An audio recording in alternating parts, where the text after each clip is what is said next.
When you love something, it's easy to get attached to it. You see a beautiful flower in the forest, and you cannot stop yourself from picking it and taking it home and putting it in a vase. There very soon it will die and be gone. Or you love the song of a particular bird, and you catch the bird and you put it in a cage so that it can sing for you.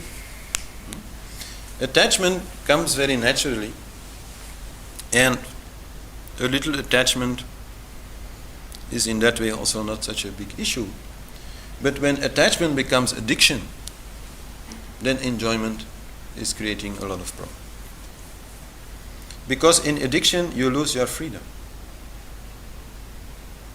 You are no longer free when you are addicted. So addiction is another very important story. We will talk about it when we come to drugs, for example, of course.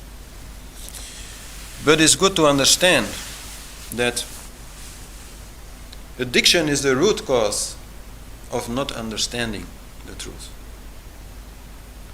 I explain this also when I talk about the 7 steps towards enlightenment. That in the first step, you have to get rid of your main addictions. Because if you are not, then you are not free. And you're not only not free in relationship to those addictions, but you're also not free to think properly. Because whatever is being said about yoga and the truth and dharma and all these things will be seen as going against your addiction, and let's say subconsciously you will defend your addiction by attacking that truth. So very important, if you are having some sort of addiction, that you are working on it. Then people will say maybe, oh, yoga is no good, it's only a little bit like, staring at your own navel or something like that. Because they want to continue what they are doing, because they are addicted. Anyhow, so the main way to deal with addiction and still have enjoyment is to make sure that there is a lot of variety and moderation. And this also has a very clear biochemical basis. The need for variety and the need for moderation is directly related to the neurotransmitters and the receptors. Neurotransmitters are molecules in our body which you could say transfer information, but they also transfer emotion, feeling.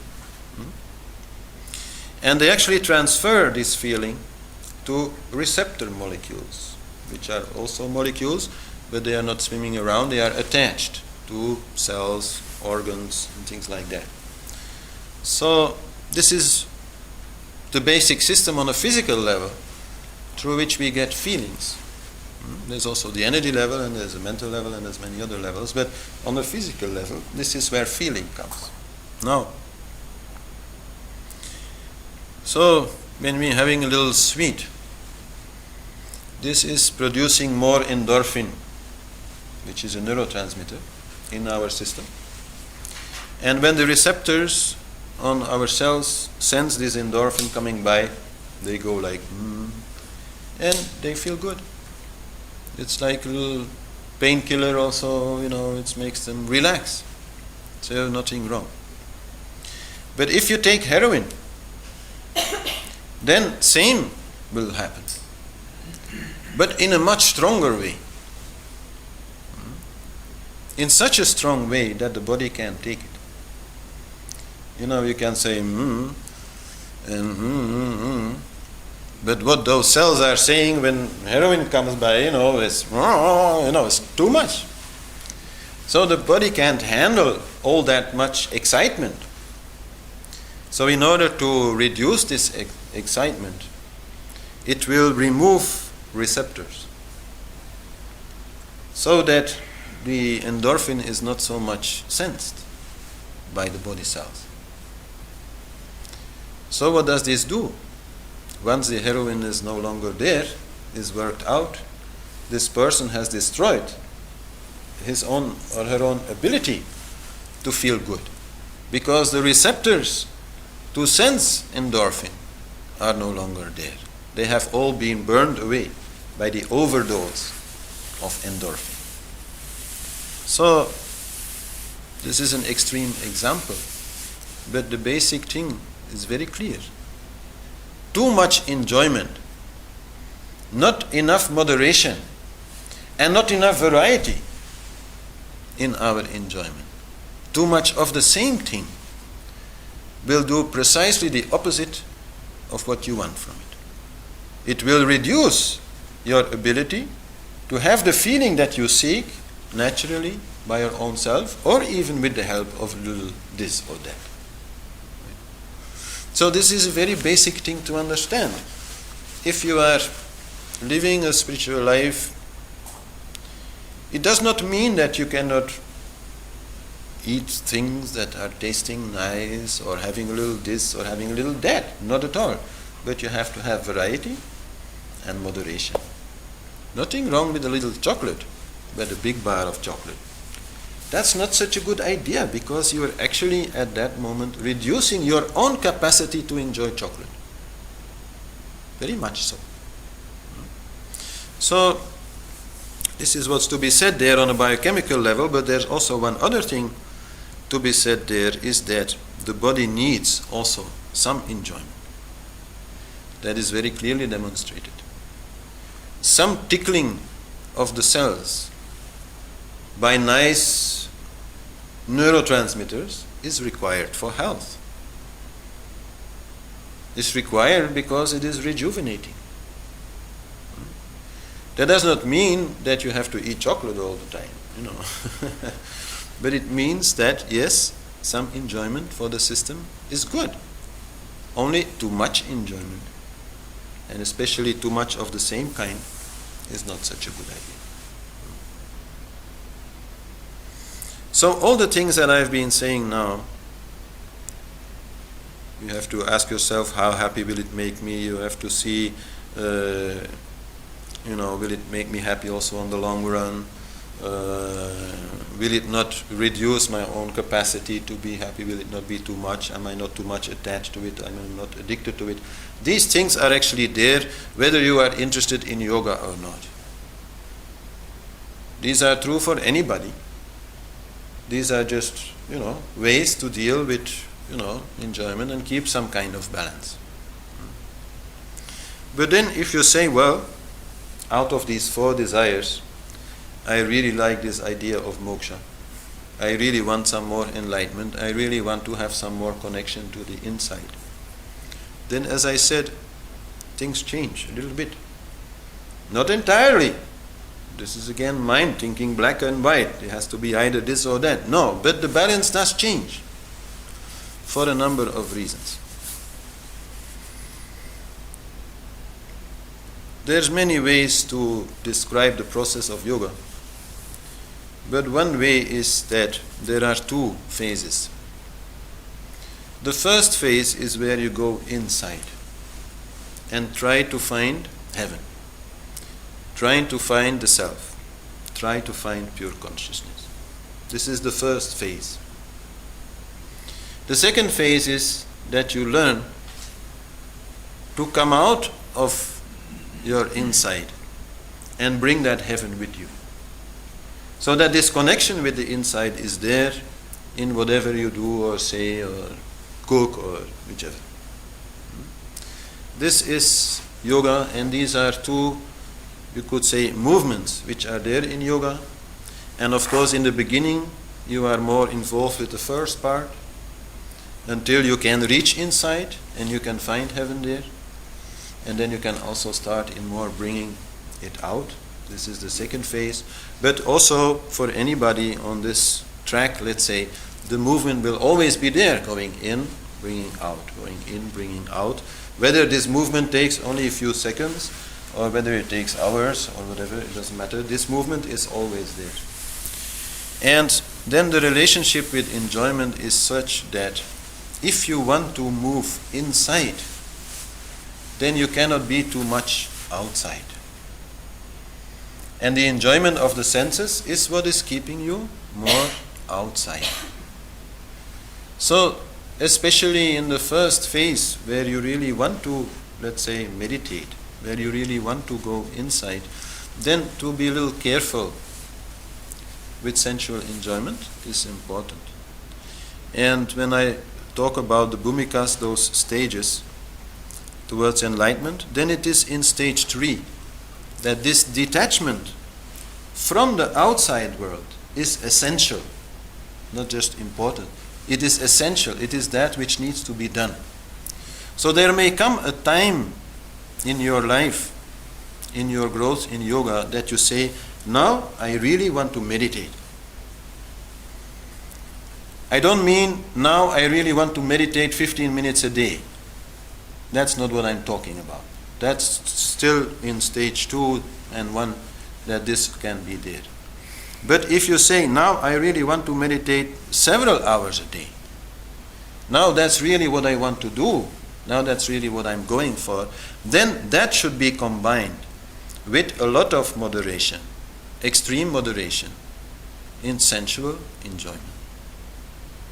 For the very simple reason that we may not be so much aware of it, but we are all high. All the time, we are all high on our senses. All the time, we are intoxicated. And our mind is a little bit crazy. Our mind is a little bit excited.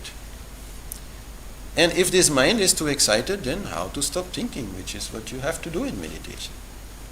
A lot of people who try, to meditate and do some mantra or this or that, they come back and they say, oh, it's very difficult, I really suck at it, it's no good, my mind goes everywhere and I can't do it. And so I always say, this is very natural. It's very natural. Your mind is not used to doing that. Your mind is used to thinking all kinds of things all the time and then getting high on this and high on that and enjoying this and some very nice movie and then some very nice music and some Coca-Cola and some chocolate and so it's all the time high. And well, yes, in this stage 3, it has to be brought down as much as possible, as quiet as possible it has to become, so that you can succeed in this meditation. So there's nothing moral about it. And I'm not saying you have to do this. I'm saying when you want to do this, when you really want to meditate for a long time every day, then why make that effort go to waste? Because the rest of the time you are just continuing to enjoy the senses as before. This is the only thing, and this is in a way the origin also of this apparent opposition between yoga and bhoga. This is a very, let's say, technical reason. If you want to go inside, withdrawal of the senses is the first thing. This is also in Ashtanga Yoga. In Ashtanga Yoga, you have to sit, you have to control breath, and then pratyahara comes. You have to go inside, and your eyes you can easily close, but then still some light will come through, so you have to be able to ignore that, and some sound will still come to your ears, and some ache will still come to your body, and you have to be able to ignore that. It means you have to be able to withdraw your energy, your attention from the senses. But if your senses are used to being tickled all the time, this is going to be very difficult. So that's all. That's all there is to it. That's all in yoga where you can say, yes, there, Bhoga, try to forget about it. I mean, the sensual part of Bhoga. This is the only part. And okay, for some people, this may mean that for several years they become ascetics. Like so many sadhus are basically ascetics. Maybe even for the rest of their life they become ascetics. That is their choice, because they want really to go there. But it's not a matter of morality. It's not that they are right and we are wrong or something like that. This is just a matter of choice. And if you make that choice, then yes, sure, you have to be able to withdraw so that you can really go inside. It's not so easy. When you read about it in the book, it sounds very easy to meditate, but when you start doing it, then you realize, oh, what?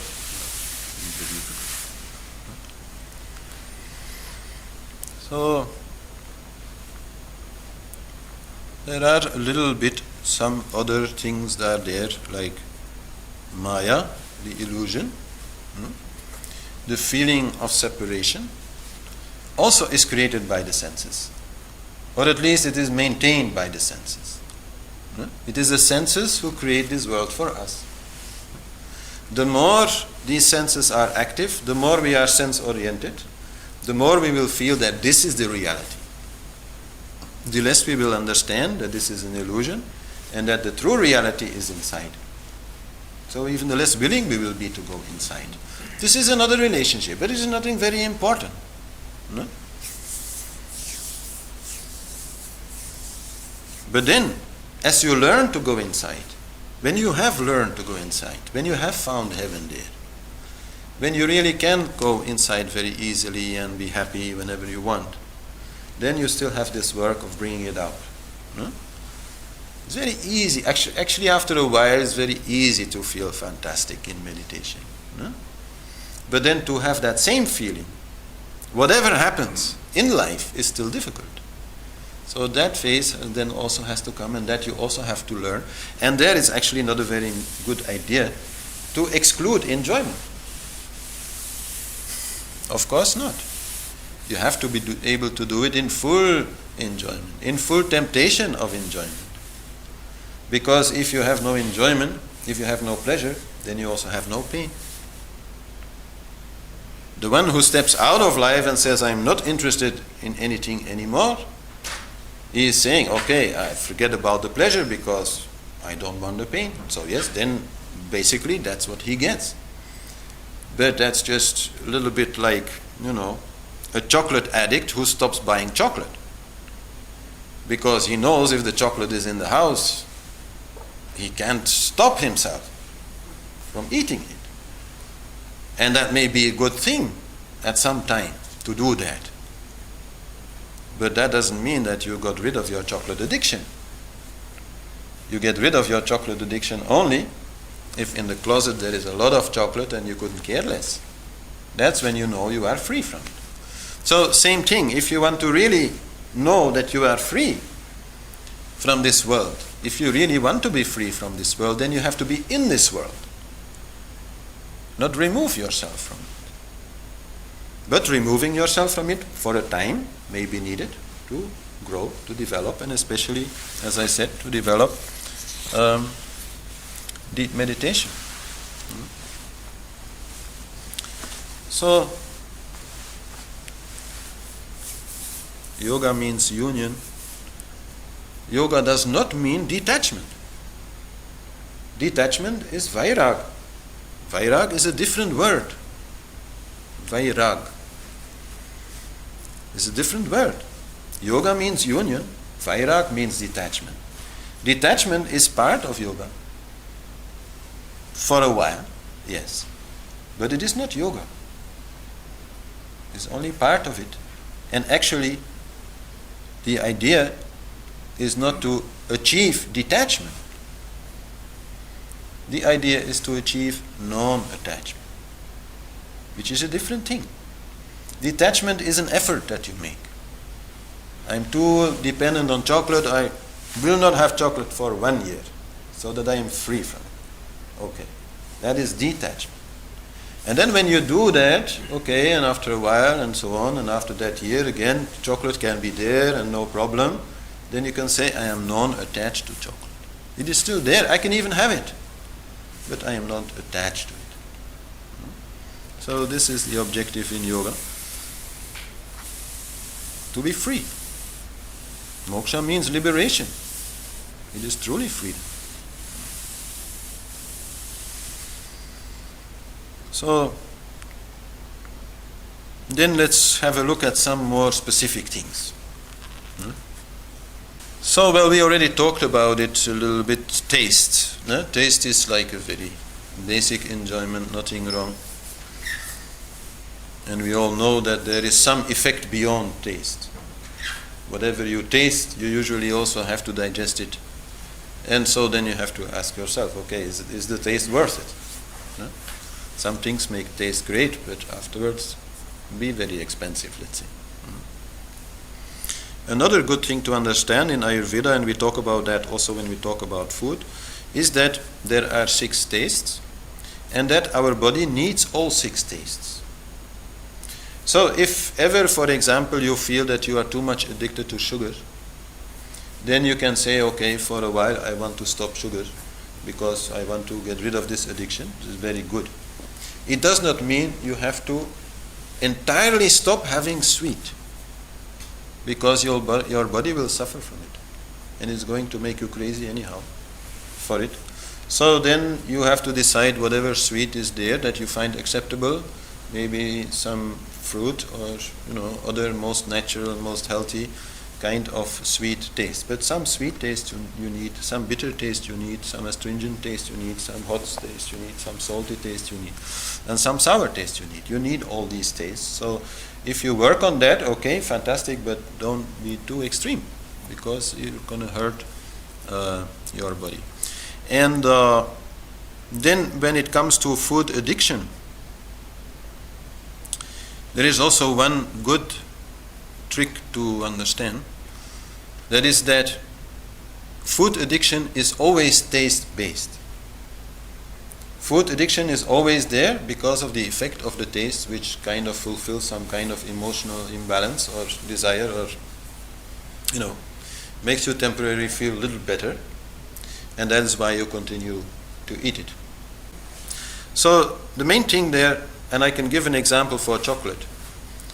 Chocolate is like probably the most addictive kind of food, because it produces in us so many different kinds of tastes. Actually, it's a very complex product, and so many different kinds of neurotransmitters, that it is really like an emotional high that you get from the taste. So then people easily get addicted to it. And there the main thing to learn is to take some hard candy, like chocotoff we have here in Belgium, some hard chocolate candy, and eat that, with one condition, that you don't chew it. You just put it in your mouth and let it melt. This means that it will stay there probably for 10 minutes or 15 minutes, and you will have the taste of chocolate for 10-15 minutes. Now if you eat this much chocolate and you're a chocolate addict, then it probably doesn't last 15 minutes. Then it just goes like, and you hardly taste it. You are so much crazy about it that you eat it without really tasting it. So whenever you are addicted to some food, you should just learn to have it, but fully enjoying the taste and trying to make it last as much as possible. Then you will need only a little bit of it. And then the idea that there is a problem, the idea that you are addicted, that you are no longer free, will go, because you will know, okay, one chocotoff 15 minutes, two of these chocolate candies 30 minutes, three, so 45 minutes of taste, you are high, completely, and you only had 3 small candies. No problem for your system. So this is the way to deal with any kind of food addiction. Sound, smell, sight are senses that can be enjoyed more easily than taste, because they don't really bring anything inside your body. It's like you can hear some music. There is some effect, of course, but usually when people are addicted to music, it's because the music gives them a good feeling, so nothing really wrong there. Same with a nice smell of some incense. Same with some nice sight, looking at your garden or looking at some birds or looking at a beautiful painting, or all these things that give you nice input. There's nothing wrong and nothing very addictive about it. This is very different with taste, because you eat it.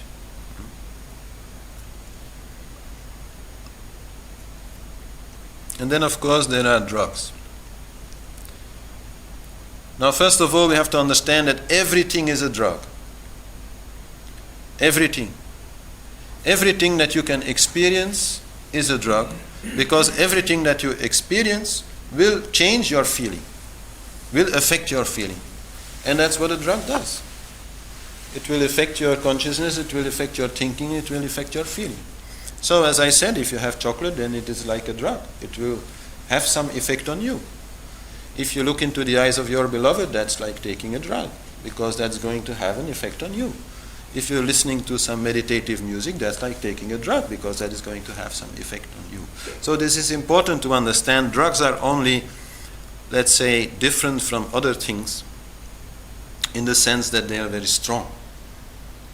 That's the only thing. They're not really different from other things, except that they are very strong. So the effect on the neurotransmitters is much more strong. So the problem of addiction comes much more easily. But it is still a matter of dosage. So I am not saying that you don't, you should never take any drugs or do any drugs or whatever. They are there like everything else is there.